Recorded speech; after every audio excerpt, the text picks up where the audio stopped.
नमस्कार, आप देख रहे हैं प्राइम टीवी और मैं हूं आपके साथ मुस्कान अजमानी। रुक करेंगे इस वक्त की बड़ी खबरों की ओर। लोकसभा चुनाव को लेकर एक्शन में समाजवादी पार्टी नजर आ रही है। लोकसभा चुनाव को लेकर एक्शन में समाजवादी पार्टी है, जहां सपा कार्यालय में पीडीए पर लगातार मंथन जारी है। समाजवादी पार्टी कार्यालय में पीडीए पर मंथन लगातार जारी है। समाजवादी पिछड़ा वर्ग प्रकोष्ठ की आज बड़ी और अहम बैठक है। अखिलेश यादव की अध्यक्षता में ये बैठक हो रही है। शिवपाल सिंह यादव भी इस बैठक में मौजूद है। तो अखिलेश यादव की अध्यक्षता में आज बड़ी और अहम बैठक हो रही है और इस बैठक में शिवपाल सिंह यादव भी मौजूद है। शिवपाल सिंह यादव की मौजूदगी में इस बैठक का आयोजन होना है, जहां 2024 की रणनीति पर भी चर्चा की जाएगी और लोकसभा चुनाव को लेकर समाजवादी पार्टी अब लगातार सक्रिय हो रही है। इसी कड़ी में आज सपा मुख्यालय पर बड़ी बैठक है, जहां सपा कार्यालय में पीडीए पर मंथन लगातार जारी है।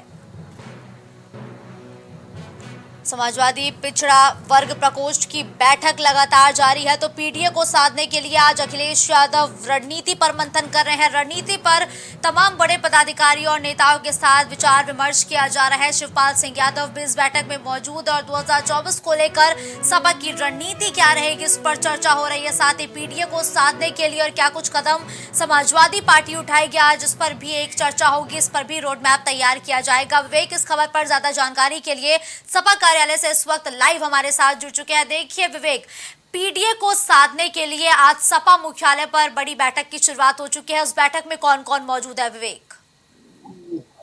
देखिए मुस्कान, अगर बात की जाए तो समाजवादी पार्टी के कार्यालय पर पिछड़ा वर्ग प्रकोष्ठ की बैठक है, जिसकी अध्यक्षता पार्टी के राष्ट्रीय अध्यक्ष अखिलेश यादव कर रहे हैं। और बात की जाए तो अखिलेश यादव के अलावा शिवपाल यादव, नरेश पटेल, काजल निषाद और साथ ही साथ जो पिछड़ा वर्ग प्रकोष्ठ के प्रदेश अध्यक्ष है राजपाल कश्यप, वो मौजूद है। इसके अलावा प्रदेश सचिव पंकज कश्यप अंदर मौजूद है। समाजवादी पार्टी के जो बड़े नेता हैं पिछड़ा वर्ग के, वो सभी यहाँ पे मौजूद है। काजल निषाद भी यहाँ पे मौजूद है। अंतर बैठक चल रही है। और साथ ही साथ अगर बात की जाए जिस तरीके से देखा जा सकता है कि किस तरीके से लगातार समाजवादी पार्टी पिछड़ा वर्ग की आवाज, ओबीसी की आवाज जो है उठाती हुई नजर आ रही है। अगर बात की जाए तो जिस तरीके से लगातार बैठकें चल रही है समाजवादी पार्टी कार्यालय पर, तो कहीं ना कहीं लोकसभा चुनाव को लेकर एक बड़ी बैठक है और इस बैठक में काफी चीजें भी निकल के सामने आएंगी। इसके अलावा ठीक है, देखिए विवेक, आप सपा कार्यालय के बाहर मौजूद है। एक बार बाहर की तस्वीरें दिखाइए और साथ ही साथ ये बताइए कि मीटिंग शुरू हुई कितना समय हो चुका है और कौन कौन से ऐसे मुद्दे हैं जिस पर आज एक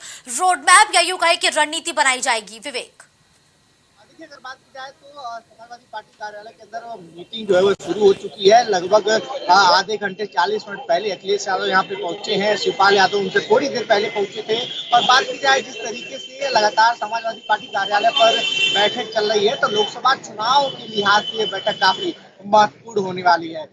इस बार उत्तर प्रदेश में समाजवादी पार्टी 80 सीटों का लक्ष्य लेकर चल रही है। तो कहीं न कहीं ओबीसी वर्ग, पिछड़ा वर्ग की क्या भूमिका होगी, इस पर जो है प्रकाश डाला जाएगा। और किस प्रकार से समाजवादी पार्टी का जो पिछड़ा वर्ग प्रकोष्ठ है आने वाले चुनाव में किस प्रकार से समाजवादी पार्टी के लिए बेहतर कार्य करेगा, उनके पदाधिकारी कार्यकर्ता किस प्रकार से अपने समाज का वोट जो है वो समाजवादी पार्टी के जो खाते में है वो लेकर आए, इस पर जो है चर्चा हो रही है। और इस तरीके से लगातार अगर देखा जाए समाजवादी पार्टी कार्यालय पर कार्यकर्ताओं की भीड़ भी लगी है। मैं अपने सहयोगी से कहूंगा कि जो समाजवादी पार्टी के कार्यकर्ता हैं उनको दिखाएं कि यहाँ पे बात की जाए तो भीड़ यहाँ पे मौजूद है। और इस तरीके से देखा जाए तो पार्टी कार्यालय के अंदर मीटिंग भी चल रही है और ये मीटिंग लोकसभा चुनाव के लिए काफी महत्वपूर्ण हो सकती है।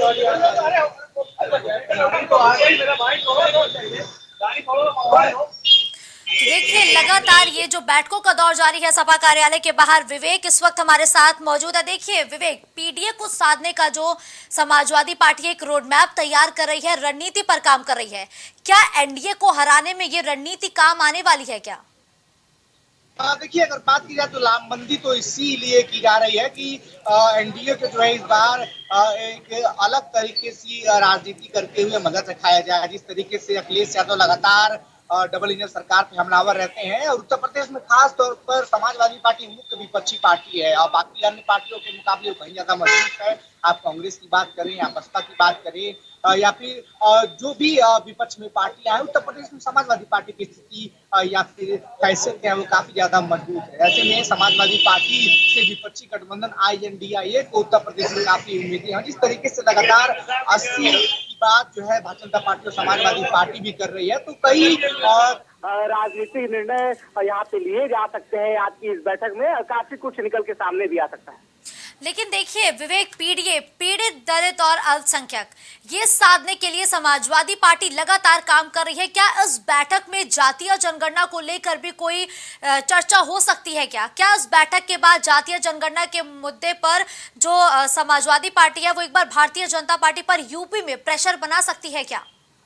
देखिए, अगर बात की जाए तो हर एक बैठक में जाति जनगणना का मुद्दा जो है वो उठाया जा रहा है। अगर बात करें तो समाजवादी पार्टी के राष्ट्रीय अखिलेश यादव एक एक पॉइंट को अपने कार्यकर्ताओं और अपने पदाधिकारियों के साथ डिस्कस करते हैं, उससे ब्रीफ करते हैं। और कोई भी ऐसा मौका या मुद्दा समाजवादी पार्टी भारतीय जनता पार्टी के खिलाफ नहीं छोड़ने वाली है जो आगामी लोकसभा चुनाव में उसके लिए बेहतर साबित हो। तो हर प्रकार की जो चर्चाएं चल रही हैं, जिन जिन मुद्दों पर समाजवादी पार्टी ने स्टैंड लिया है, जिन जिन मुद्दों पर समाजवादी पार्टी काफी मुखर रही है, उन हर बिंदुओं पर आज चर्चा होगी। अब किस प्रकार से ये बैठक समाजवादी पार्टी के लिए बेहतर साबित हो सकती है, इस बैठक में ये चीजें तलाशी जाएंगी।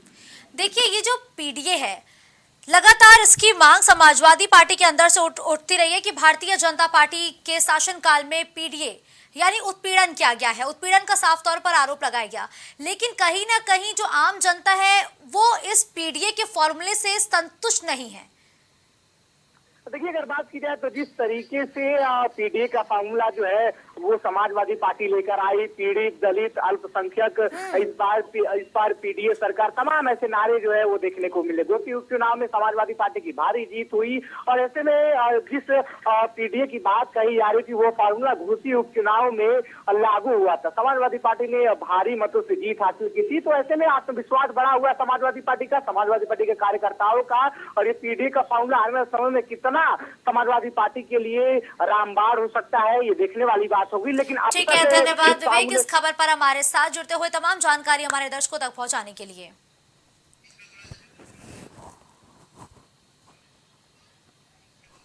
तो लोकसभा चुनाव को लेकर एक्शन में समाजवादी पार्टी आ चुकी है। सपा कार्यालय में पीडीए पर लगातार मंथन का दौर जारी है। लोकसभा चुनाव को लेकर समाजवादी पार्टी की एक बड़ी और अहम बैठक अखिलेश यादव की अध्यक्षता में आज शुरू हो चुकी है। इस बैठक में सपा नेता शिवपाल सिंह यादव भी मौजूद रहेंगे। तो वहीं अब समाजवादी पार्टी भी 24 के चुनाव से पहले पीडीए को साधने के लिए एक रणनीति पर लगातार काम करती हुई भी नजर आ रही है।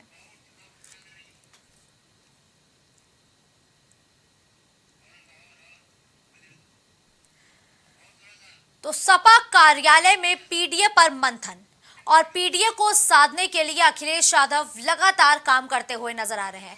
और उसी पीडीए को साधने के लिए आज मुख्यालय पर एक बड़ी बैठक हो रही है। शिवपाल सिंह यादव इस बैठक में मौजूद है। तो वही सपा कार्यालय के बाहर कार्यकर्ताओं की अच्छी खासी या यूं कहे कि भारी भीड़ देखने को मिल रही है।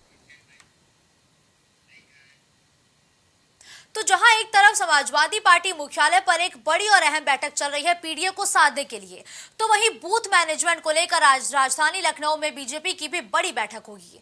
बैठक में राज्य के सभी जिला अध्यक्ष और क्षेत्रीय अध्यक्ष शामिल होंगे। प्रदेश अध्यक्ष भूपेंद्र चौधरी की अध्यक्षता में बैठक का आयोजन किया जा रहा है। साथ ही संगठन महामंत्री धर्मपाल सिंह भी इस बैठक में मौजूद रहेंगे। बीजेपी मुख्यालय में बैठक का आयोजन होगा। दरअसल मिशन 24 में जुटी भारतीय जनता पार्टी हर तरह से मजबूत रणनीति बनाने में जुटी हुई है ताकि प्रदेश की सभी 80 सीटों पर पार्टी मजबूती से चुनाव लड़ सके। गौरव इस खबर पर ज्यादा जानकारी के लिए हमारे साथ जुड़ चुके हैं। गौरव, देखिए मिशन 24 में भारतीय जनता पार्टी भी सक्रिय हो चुकी है। चुनावी मैदान में भारतीय जनता पार्टी अपना दमखम दिखाती हुई नजर आ रही है। ऐसे में आज प्रदेश मुख्यालय पर एक बड़ी और अहम बैठक होनी है जिसमें जिला अध्यक्षों को और साथ ही क्षेत्रीय अध्यक्षों को बुलाया गया है। किस तरीके से इस बैठक में रणनीति बनाई जाएगी, रणनीति पर चर्चा की जाएगी? गौरव, देखिए मुस्कान, बूथ जीतना बहुत अहम है। अगर बूथ आपने जीत लिया तो उसके बाद आपको चुनाव जीतने में कोई समस्या नहीं होती हो। यही बीजेपी की नीति शुरू से रही है। इसलिए बीजेपी में हमने देखा है, इसके पहले भी हमने इस चीज़ को देखा है कि देश के गृह मंत्री और बीजेपी के बड़े नेता अमित शाह भी पन्ना प्रमुख तक बन जाते हैं। और गुजरात चुनाव में हमने देखा है तो कहीं ना कहीं बूथ को लेकर बीजेपी हमें सक्रिय रहती है और बूथ मैनेजमेंट को बेहतर करने के लिए उत्तर प्रदेश की राजधानी लखनऊ में यहाँ पर बीजेपी प्रदेश कार्यालय बड़ी बैठक का आयोजन किया गया है और यहाँ पर सभी जिलाध्यक्ष के अलावा वरिष्ठ पदाधिकारी भी मौजूद हैं और इस बैठक का मुख्य उद्देश्य बूथ को मजबूत करना ही साथ ही साथ है। इसके अलावा जो तमाम तरह के अभियान बीजेपी द्वारा चलाए जाने वाले हैं, अगर दलित सम्मेलन की बात करें 17 अक्टूबर से दलित सम्मेलन कराने जा रहा है। इसके अलावा तमाम तरह के कार्यक्रम और होने हैं, ओबीसी वर्ग को लेकर महाकुंभ भी होना है। इसको लेकर तमाम तरह की चर्चाएं भी बैठक में होंगी और बूथ को किस तरह मजबूत करना है, क्या कर रणनीति बनानी है, किस तरह आगामी चुनाव जीतना है, क्योंकि 80 सीट का दावा जीतने का बीजेपी यहाँ कर रही है। 80 सीट यहाँ जीतना बड़ी चुनौती बीजेपी के लिए है, क्योंकि यहाँ पर जो 14 सीटें हैं वो सीटें ऐसी है यहाँ पर बीजेपी को हार का सामना करना पड़ा था। तो कहीं ना कहीं 14 सीटों को जीतने की जगत भी यहाँ पर बनाई जाएगी और बूथ मैनेजमेंट किस तरह और बेहतर होगा इसकी रणनीति आज बनाई जाएगी। देखिए गौरव, बूथ मैनेजमेंट को लेकर अक्सर भारतीय जनता पार्टी सक्रिय नजर आती है। इससे पहले भी तमाम तरीके के जिलों में कार्यक्रमों का आयोजन हुआ जहां बूथ मैनेजमेंट को लेकर मीटिंग बुलाई गई, बैठकों का दौर देखने को मिला।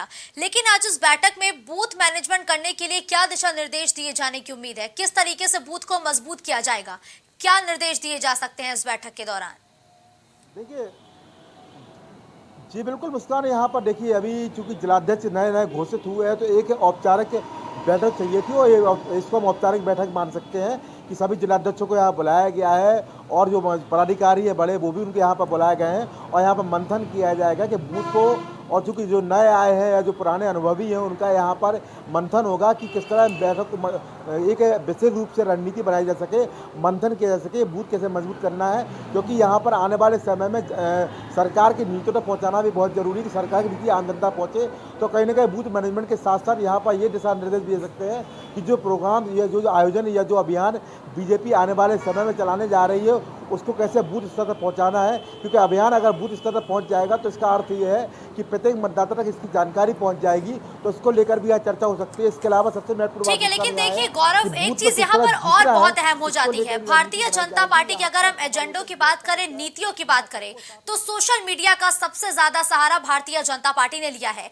ऐसे में बूथ को मजबूत करने के लिए सोशल मीडिया को किस तरीके से धार बनाएगी बीजेपी? गौरव, तो विशेष रूप से उस बैठक का कोई एजेंडा जरूर होता है, पर बैठक में क्या कुछ निर्देश दिए गए वो बात बाद में निकल के सामने आती है। पर बैठक में रणनीति क्या बेहतर बनाई गई इसकी चर्चा कोई नहीं निकल के करता है। तो कहीं ना कहीं ये अंदरूनी बैठक है, उस बैठक के माध्यम से। लेकिन देखिए गौरव, भारतीय जनता पार्टी के अगर हम एजेंडों और अगर हम रणनीतियों की बात करें तो भारतीय जनता पार्टी अक्सर सोशल मीडिया का सहारा लेती है युवाओं तक पहुंचने के लिए, महिलाओं तक पहुंचने के लिए। ऐसे में बूथ मैनेजमेंट करने के लिए, बूथों को मजबूत करने के लिए बीजेपी किस तरीके से अब सोशल मीडिया का इस्तेमाल करेगी? गौरव,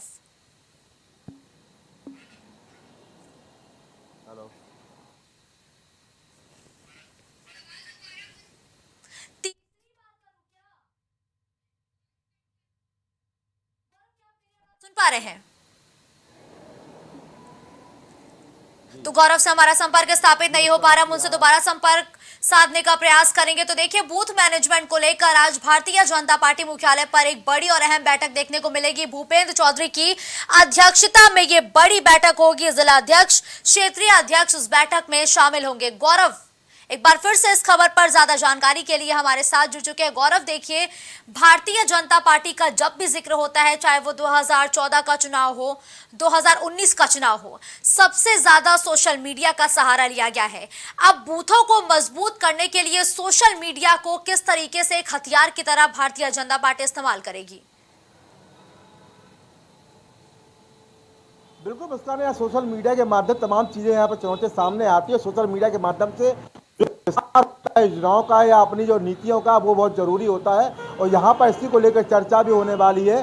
बूथ मैनेजमेंट की महत्वपूर्ण बैठक है। इस बैठक के माध्यम से यहाँ पर कुछ अलग करने के प्रयास जरूर चल रहा है। इसके साथ साथ मुस्कान, यहाँ पर मैंने आपको बताया कि अभी हाल में जिलाधिकारी नियुक्त हुए हैं, उपाध्यक्ष नियुक्त हुए हैं, इनकी जिम्मेदारी बताई जाएगी और बूथ मैनेजमेंट पर किस तरह काम करना है, क्योंकि जो नए लोग आते हैं उनको यहाँ पर दिशा निर्देश देना भी जरूरी है, उनके साथ रणनीति बनानी जरूरी है और साथ साथ यहाँ सुझाव लेना भी जरूरी है। हमने इसके पहले भी देखा है कि बीजेपी द्वारा समय समय पर अपने कार्यकर्ताओं से सुझाव भी लिए जाते हैं और सुझाव पर अमल किया जाता है और यही शायद बीजेपी की नीति है। और हमेशा कहा जाता है कि बीजेपी में छोटा कार्यकर्ता भी आगे चलकर बड़े पद पर सुशोभित हो सकता है। तो बीजेपी में तमाम तरह की नीति चलती रहती है, इस तरह के कार्यक्रम चलते रहते हैं। मुस्कान, वो आने वाले समय में इस तरह का बैठकों का दौर पहले भी होता है, आगे भी जारी रहेगा, सम्मेलन का दौर भी चलता रहेगा, इस तरह के अभियान भी चलते रहेंगे। बिल्कुल ठीक है, धन्यवाद गौरव इस खबर पर हमारे साथ जुड़ने के लिए।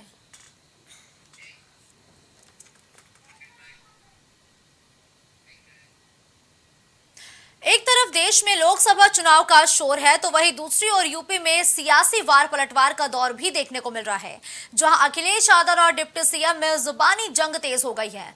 इस बीच यूपी के डिप्टी सीएम ब्रजेश पाठक ने सोशल मीडिया प्लेटफॉर्म एक्स पर खुद को सर्वेंट ब्रजेश पाठक लिख लिया है।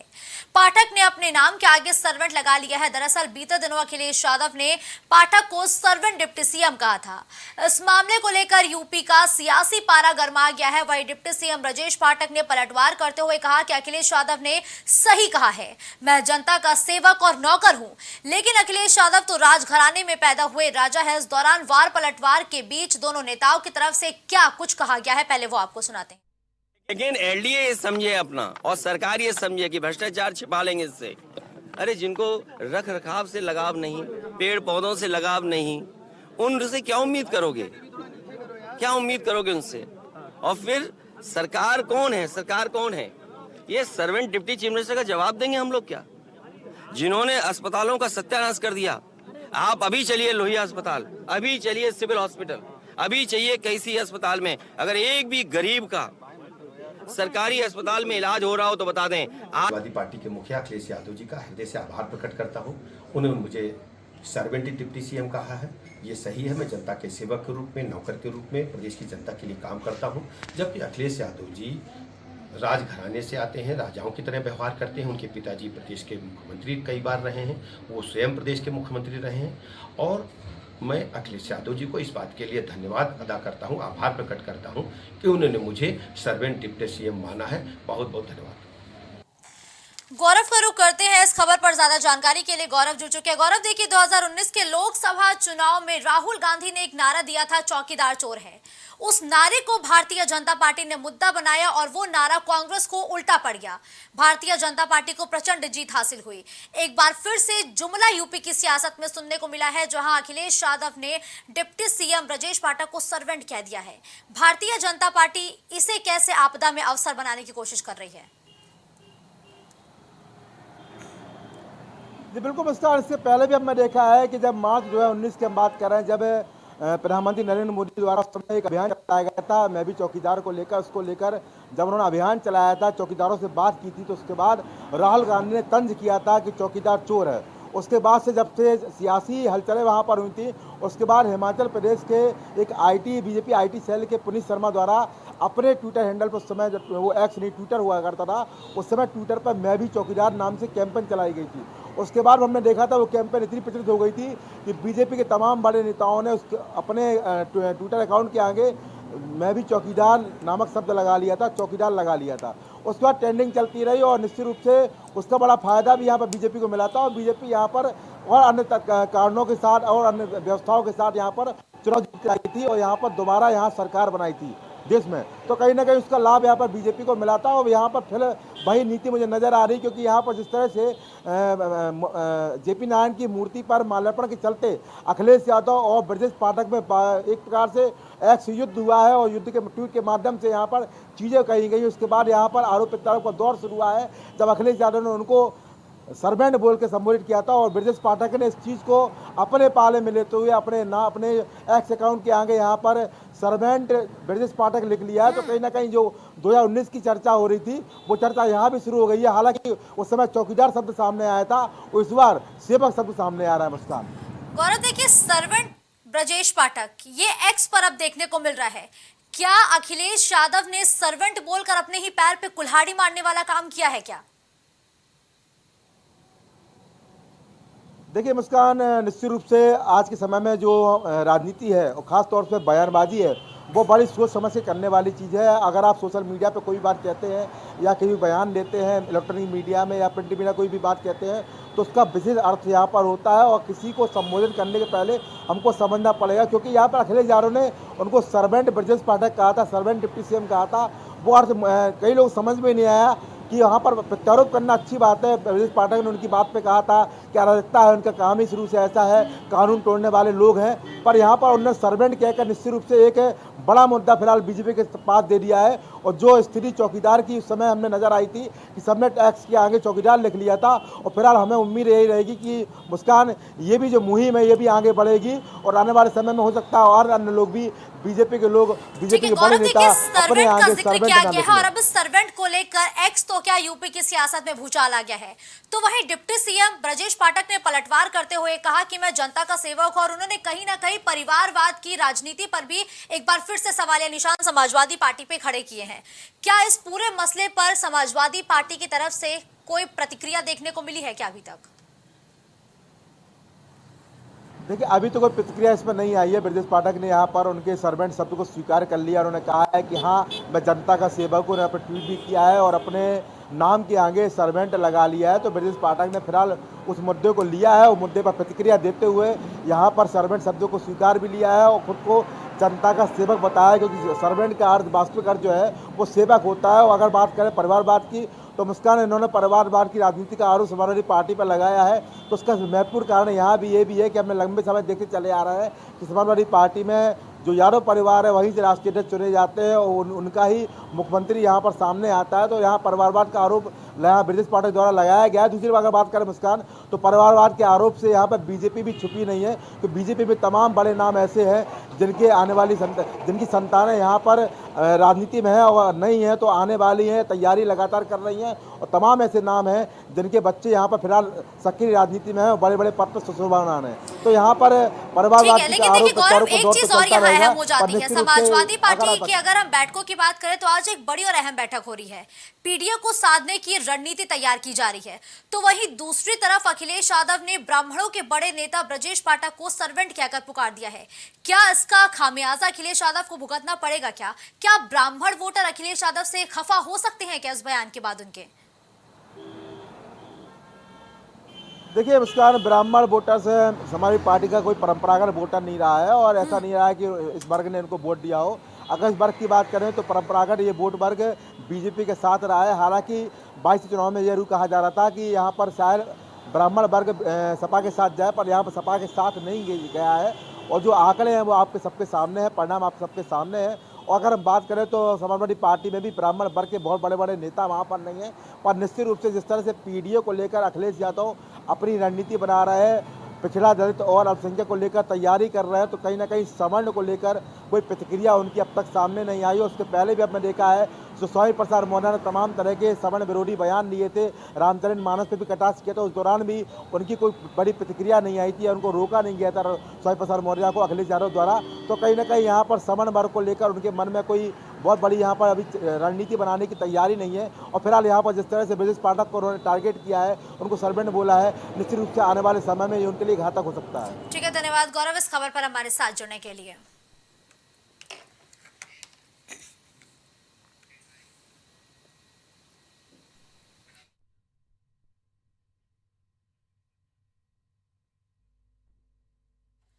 तो देखिए, ब्रजेश पाठक और अखिलेश यादव में आर पार की जंग लगातार देखने को मिल रही है। वह इस दौरान अखिलेश यादव ने डिप्टी सीएम ब्रजेश पाठक को सर्वेंट कहकर संबोधित किया, तो वही ब्रजेश पाठक ने भी इसका पलटवार किया और अपने सोशल मीडिया अकाउंट यानी कि एक्स पर, जो कि पूर्व में ट्विटर होता था, वहां सर्वेंट ब्रजेश पाठक लिख लिया। आगरा जिले की बाह तहसील के तहसीलदार और नायब तहसीलदार पर देर रात खनन माफिया के गुर्गों ने हमला किया है। बताया जा रहा है कि अवैध खनन की सूचना पर तहसीलदार टीम के साथ जैतपुर थाना क्षेत्र के गांव नहटौली पहुंचे। इस दौरान खनन माफिया के गुर्गे ने ट्रैक्टर और जेसीबी से तहसीलदार की जीप में टक्कर मारकर कुचलने का प्रयास किया, जहां ट्रैक्टर और जेसीबी की टक्कर से तहसीलदार की गाड़ी क्षतिग्रस्त हो गई और जान बचाने के लिए तहसीलदार और नायब तहसीलदार गाड़ी से निकले तो हमलावरों ने लाठी डंडों से हमला कर दिया, जिसमें तहसीलदार गंभीर रूप से घायल हो गए हैं और राजस्व टीम और तहसीलदार ने खेतों की तरफ दौड़कर अपनी जान बचाई है। नहटौली पुलिया के पास हमें सूचना मिली तो हमने गाड़ी जैसे खेत की तरफ मूव की तो वहाँ पे हमें एक मौके पर मिट्टी भरा ट्रैक्टर हमें मौके पर मिला। और जैसे हमने कुछ दूरी पर देखा तो एक जेसीबी हमसे भाग रही थी, तो जेसीबी को जैसे पीछा किया तो जेसीबी ने बैक करके हम पे हमला किया। हमने जान बचाकर खेत में अपनी जान बचाई कूद के। उसी जान बचाने पे मैं क्षतिग्रस्त हुआ। चोटिल हुआ और जेसीबी के माध्यम से मुझे मारने का पूरा प्रयास किया गया। जिशान इस खबर पर ज्यादा जानकारी के लिए इस वक्त हमारे साथ जुड़ चुके हैं। देखिए जिशान, अवैध खनन को रोकने गई टीम पर ही दबंगों ने हमला कर दिया, खनन माफियाओं ने हमला किया है। सिलसिलेवार तरीके से बताइए कि इस पूरी घटना का खुलासा कैसे हुआ, कैसे टीम मौके पर पहुंची और किस तरीके से टीम पर हमला किया गया।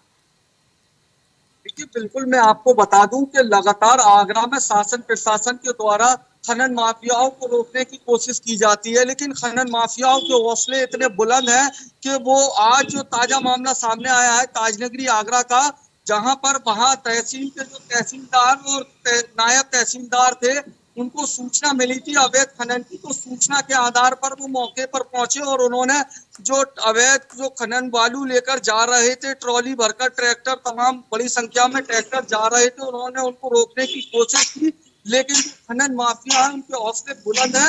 उन्होंने तहसीलदार है और जो जिला प्रशासन की टीम है, जिला प्रशासन की टीम पर हमला कर दिया, जिसमें जो तहसीलदार है और नायब तहसीलदार है वो काफी गंभीर रूप से घायल भी हो गए। तो मौके पर जो जिला प्रशासन की टीम और जो स्थानीय पुलिस की अगर बात करें तो मौके पर स्थानीय पुलिस वहां पर पहुंच गई।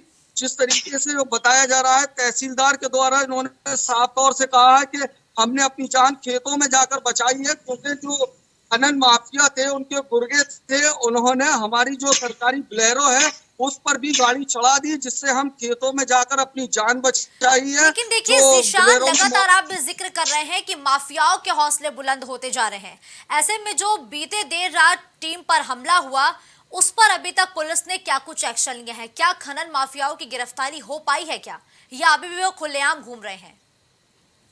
देखिए बिल्कुल, मैं आपको बता दूं इस तरीके का जो जिला प्रशासन के ऊपर हमला हुआ है, जब से पुलिस प्रशासन भी अलर्ट हो गया है। वहीं आपको बता दें कि मौके से एक जो खनन माफिया था उसको गिरफ्तार कर दिया गया है और वहीं जो 6-7 ट्रैक्टर ट्रॉली बताई जा रही है वो भी बरामद कर ली गई है। हालांकि इस पूरे मामले की तहरीर के आधार पर मुकदमा दर्ज करने की तैयारी चल रही है ताजनगरी आगरा में। वहीं आपको बता दें कि ताजनगरी आगरा में इस तरीके की जो खनन माफियाओं के हौसले हैं वो लगातार बुलंद है। तमाम तरीके के जो अवैध बालू से भरे ट्रैक्टर ट्रॉलियों के वीडियो लगातार सोशल मीडिया पर वायरल होते रहते हैं, लेकिन जिला प्रशासन के सामने खनन माफियाओं के हौसले बुलंद हैं। जी बिल्कुल ठीक है, धन्यवाद जिशान इस खबर पर हमारे साथ जुड़ने के लिए।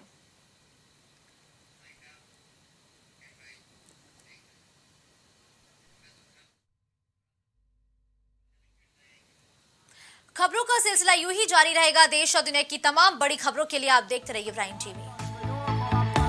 कुछ भाव पुष्प।